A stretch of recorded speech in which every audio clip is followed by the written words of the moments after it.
Good morning students. आज अपन plant physiology में transpiration के बारे में पढ़ेंगे।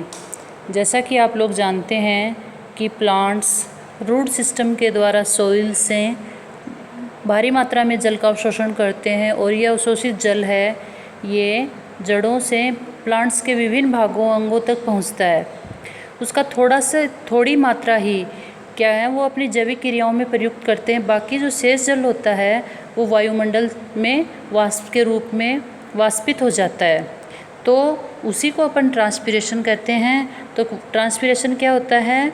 पौधे के वायवीय भागों द्वारा जल के वाष्प के रूप में ह्रास की प्रक्रिया को ही वाष्पोत्सर्जन कहते हैं।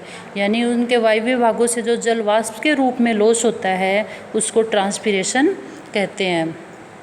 अब ट्रांसपीरेशन वाष्पोत्सर्जन और वाष्पीकरण में कुछ बेसिक डिफरेंस होते हैं, उसके बारे में अपन अध्ययन करेंगे कि वाष्पोत्सर्जन की क्रिया में जल का ह्रास वाष्पीकरण के फलस्वरूप ही होता है, परंतु ये क्रिया वाष्पीकरण से कुछ भिन्न है। क्या क्या भिन्नताएं हैं इनके बारे में मैं आप लोगों को बताना चाहूँगी कि ट्रांसपीरेशन में वाष्प का निर्माण पादप के आंतरिक ऊतकों में होता है, जबकि वाष्पीकरण में ये जल की मुक्त सतह पर होता है। नेक्स्ट है, इसमें भौतिक व जैविक दोनों क्रियाएं सम्मिलित होती हैं वाष्पोत्सर्जन में। और जो वाष्पीकरण है ये एक भौतिक क्रिया है जो वातावरणीय कारकों पर निर्भर करती है। अगला है, जो वाष्पोत्सर्जन है उसमें जीवित कोशिकाओं में अनेक दाब नियंत्रित क्रियाएं होती हैं। यानी जीवित जो कोशिकाएं हैं उनमें कार्यरत अनेक दाब नियंत्रित करते हैं, जबकि वाष्पीकरण में इस प्रकार के दाबों का नियंत्रण नहीं होता। वाष्पोत्सर्जन में पौधों के लिए एक आवश्यक बुराई माना गया है जो पत्तियों की सतह को नम व ठंडा रखता है। यानी कि ये ज़रूरी भी है और बुराई भी है। ज़रूरी क्यों है? क्योंकि इससे पौधे को नम व ठंडा बनाए रखता है और उसका टेम्परेचर कंट्रोल होता है। और बुराई क्यों है? क्योंकि इससे अधिकांश जल का वाष्प के रूप में हानि हो जाती है। वाष्पीकरण में क्या होता है, जो सतह है वो नम व ठंडा न रह के शुष्क हो जाती है। फिर है, वाष्पोत्सर्जन में द्वार कोशिकाओं की क्रियाशीलता द्वारा ये कंट्रोल होती है, जबकि वाष्पीकरण में इस प्रकार की कोशिकाओं का कोई कंट्रोल नहीं होता। और लास्ट है, जो ट्रांसपीरेशन है उसको प्रत्यक्ष रूप से प्रकाश प्रभावित करता है, क्योंकि रंध्र प्रकाश में ही खुलते हैं और अंधकार में बंद हो जाते हैं, जबकि जो वाष्पीकरण है उसमें प्रकाश का वाष्पीकरण पर सीधा प्रभाव नहीं पड़ता। तो ये कुछ डिफरेंस हैं जिससे अपन वाष्पोत्सर्जन को अच्छी तरह समझ सकते हैं कि ये वाष्पीकरण से किस तरह भिन्न है। तो प्लांट्स में क्या होता है, जितना भी जल अवशोषित होता है उसका 95 से 98% जो लॉस है वो वाष्पोत्सर्जन के रूप में ही हो जाता है। अगला है, वाष्पोत्सर्जन के कुछ टाइप हैं। मतलब वाष्पोत्सर्जन करने वाले पादप भाग के आधार पर इनको 3 भागों में बांटा गया है। जो प्लांट पार्ट वाष्पोत्सर्जन में प्रयोग किया जाता है उसके आधार पे इसको 3 भागों में डिवाइड किया है। तो पहला है फोलियर या स्टोमेटल ट्रांसपीरेशन, यानी पर्णीय या रंध्रीय वाष्पोत्सर्जन। यह पत्तियां जो हैं वो वाष्पोत्सर्जन का प्रमुख अंग मानी गई हैं और इनके द्वारा होने वाले वाष्पोत्सर्जन को ही अपन क्या कहते हैं, फोलियर ट्रांसपीरेशन कहते हैं। पत्तियों में जल का ह्रास जो है वो रंध्रों के द्वारा होता है, अतः इसे रंध्रीय वाष्पोत्सर्जन भी कहते हैं। और प्लांट्स में 90 से लेकर 97% वाष्पोत्सर्जन वो लीव्स के द्वारा होता है। पत्ती के आंतरिक रंध्रों में के माध्यम से सीधे ही बाह्य वातावरण से जुड़े रहते हैं और इसलिए रंध्रों के खुले रहने पर यह वाष्पोत्सर्जन जारी रहता है तथा बंद होते ही ये बंद हो जाता है। मतलब जैसे ही रंध्र खुलेंगे वाष्पोत्सर्जन होगा, रंध्रों के बंद होते ही ये बंद हो जाएगा। तो पर्णीय जो ट्रांसपीरेशन है या फोलियर ट्रांसपीरेशन है ये अधिकांश भाग इसी के द्वारा वाष्पोत्सर्जन होता है। दूसरा, क्यूटिकुलर या एपिडर्मल ट्रांसपीरेशन। क्यूटिकुलर या एपिडर्मल वाष्पोत्सर्जन है वो लगभग 3 से 10% वाष्पोत्सर्जन जो होता है उसका 3 से 10% ही होता है। इसमें पादप के वायवीय भागों की एपिडर्मल मोम जैसी परत द्वारा ढकी रहती है। तो यानी प्लांट्स में जो वायवीय जो भाग हैं उनमें जो एपिडर्मिस है वो मोम जैसी परत से ढकी रहती है। इसको क्यूटिकल कहा जाता है। क्यूटिकल क्या होती है, इम्परमेएबल होती है, पानी उसके अंदर से नहीं जा सकता। लेकिन जब ये पतली परत के रूप में होती है तो ये पारगम्य होती है। और इसके अतिरिक्त इसमें जगह जगह पर कुछ क्रैक्स भी आ जाते हैं, दरारें पड़ जाती है। इसकी वजह से एपिडर्मल कोशिकाओं की बाह्य सतह से वाष्पोत्सर्जित जल क्यूटिकल से होकर बाह्य वातावरण में जाता है, इसीलिए इसे एपिडर्मल या क्यूटिकुलर वाष्पोत्सर्जन कहते हैं। शाकीय जो पौधे होते हैं उनमें क्यूटिकल अनुपस्थित होती है, इसकी मात्रा अधिक हो जाती है। मतलब इस तरह का जो वाष्पोत्सर्जन है वो ज़्यादा मात्रा में होगा। जबकि जो जीरोफिटिक प्लांट हैं उनमें क्यूटिकल मोटी होती है और मोटी होने के कारण वहाँ पे तुलनात्मक रूप से जो क्यूटिकुलर ट्रांसपीरेशन है वो कम होता है। और तीसरा है लेंटिकुलर ट्रांसपीरेशन, वातरंध्रीय वाष्पोत्सर्जन।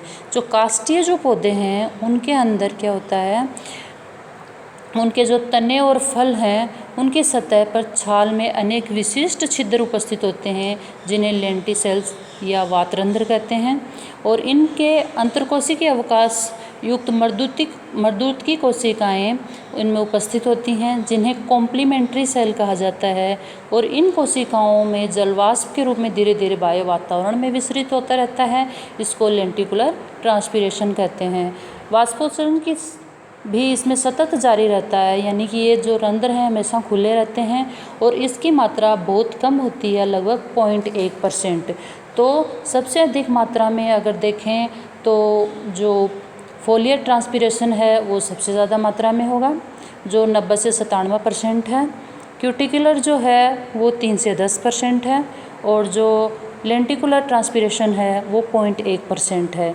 जैसा कि नीचे डायग्राम में दिखाया गया है कि एक वातरंध्र की संरचना क्या होती है, जो एपिडर्मिस है उसके बीच में काष्ठीय जो पौधे हैं उनके तनों और फूलों के ऊपर क्या है, एपिडर्मिस है, वो बीच में ऐसे टूटी हुई पाई जाती है। उसके नीचे की जो सेल्स हैं उनमें कॉम्प्लीमेंट्री सेल्स पाई जाती हैं और कॉम्प्लीमेंट्री सेल्स हैं उनके द्वारा क्या होता है, लगातार पानी वाष्प बनकर उड़ता रहता है। ये रंध्र हमेशा खुले रहते हैं। तो इस तरह से ये वातरंध्र का नीचे एक डायग्राम दिखाया गया है। इसके आगे है कि जो पर्णीय वाष्पोत्सर्जन होता है फोलियर ट्रांसपीरेशन, उसकी मैकेनिज्म क्या है कि वो कैसे होता है। जैसे नीचे डायग्राम में दिखाया गया है कि सबसे ऊपर क्यूटिकल, फिर अपर एपिडर्मिस, पेलिसिड टिश्यू और जाइलम फ्लोएम मतलब वेस्कुलर टिश्यू आ गए, और नीचे की तरफ लोअर एपिडर्मिस, ऊपर की तरफ उसमें एयर स्पेस है, स्पॉन्जी टिश्यू है। तो इसमें क्या होता है, पत्ती की सभी जो जीवित कोशिकाओं की रिक्तिकाओं में जल भरा रहता है और इनका जो प्रोटोप्लास्ट तथा कोशिका भित्तियाँ हैं वो भी जल संतृप्त होती हैं। इन कोशिकाओं को जल पर्णशिराओं की वाहिकाओं और वाहिनिकाओं से प्राप्त होता है। इस प्रकार सभी कोशिकाएं क्या होती हैं, टर्जिट अवस्था में रहती हैं। चूँकि अंतर्कोश की जो अवकाश होते हैं उनका डीपीडी स्फीत सेल्स की तुलना में अधिक होता है, अतः स्फीत कोशिकाओं से जल ओस्मोसिस के द्वारा अंतर्कोश के अवकाशों में आ जाता है और इस क्रिया के फलस्वरूप अंतर्कोश के अवकाश जो हैं वो जल संतृप्त हो जाते हैं और सभी अंतर्कोश के अवकाश आपस में एक दूसरे से जुड़े रहते हैं और रंध्रों द्वारा बाह्य वातावरण के संपर्क में रहते हैं। इस प्रकार बाह्य वातावरण अंतर्कोश के अवकाश और उपरंध्रीय गुहा की तुलना में कम संतृप्त होता है और डीपीडी का मान उसका अधिक होता है, इसलिए जलवाष्प के रूप में खुले रंध्रों से बाहर विसरित हो जाते हैं। इस तरीके से जो फोलियर ट्रांसपीरेशन है वो लगातार जब तक रंध्र खुले रहेंगे तब तक होता रहता है। इसमें स्टोमेटल अपरेटस भी पाया जाता है। जैसे जो रंध्र कोशिका होगी वो रंध्र जहाँ पे होगा पोर पाया जाएगा उसके चारों ओर गार्ड सेल से बनी होती है और जो गार्ड सेल हैं वो चारों ओर से सब्सिडरी सेल से ढकी रहती हैं। तो जो गार्ड सेल होती है उसकी स्ट्रक्चर भी इस तरह की होती है कि जो रंध्र की तरफ का जो उसका पार्ट है वो मोटी भित्ति का बना होता है और जो बाहर की तरफ सब्सिडरी सेल की तरफ जो इसका सेल का भाग है उसकी जो भित्ति है वो नॉर्मल सेल की तरह होती है। तो इस तरह से जो मोटी भित्ति है वो पोर की तरफ होने के कारण जैसे ही ये सेल टर्जिट अवस्था में आएगी तो पोर खुल जाएगा और जैसे ही वो ओस्लित अवस्था में आएगी तो पोर बंद हो जाएगा। इस तरीके से रंध्र का खुलना और बंद होना कंट्रोल होता है और रंध्र के खुलते ही फोलियर ट्रांसपीरेशन स्टार्ट हो जाता है और बंद होते ही ये बंद हो जाता है। धन्यवाद।